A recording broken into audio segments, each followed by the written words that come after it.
Après 2 années au ralenti suite à la pandémie de coronavirus, Les Enfoirés sont bel et bien de retour. Enregistrée au cours du week-end du 14 janvier dernier, l'édition 2023 est diffusée ce vendredi 3 mars 2023.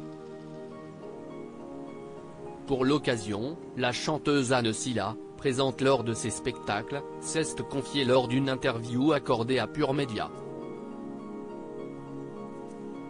Comme encore émue, elle a notamment évoqué la surprise faite à Mimi Mati, marraine des Restos du Cœur depuis 2008. Il faut dire qu'en 2022, la célèbre comédienne et mentor de toute la bande des Enfoirés n'a pas pu être présente lors des spectacles en raison de problèmes de santé. En effet, victime de maux de dos, l'interprète de Joséphine Ange Gardien a dû subir une petite intervention qui l'a contrainte à rester alitée pendant quelques semaines. Aujourd'hui parfaitement remise, Mimi Mati a retrouvé sa place au sein de la troupe et, pour fêter son retour, elle a eu droit à une superbe surprise.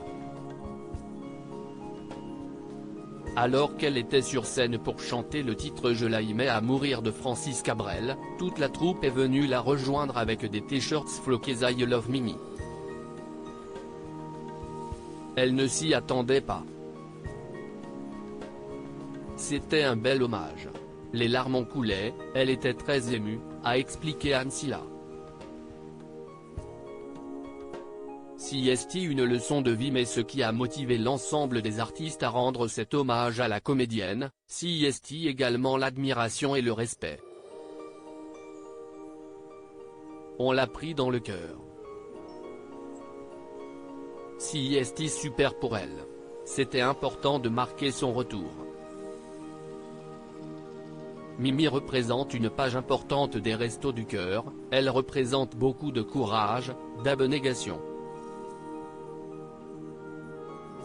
C'est un acte extraordinaire que d'avoir montré à quel point on pouvait surmonter et optimiser le handicap, on pouvait l'imposer et en faire une force. Ça a donné beaucoup de sens à beaucoup de gens, c'est une leçon de vie, a ensuite affirmé Patrick Bruel. Perçue comme une force de la nature, Mimi Mati avait donc bien mérité cet hommage. Avec ce sourire éternel, on a complètement occulté depuis des années que son quotidien ne doit pas toujours être facile.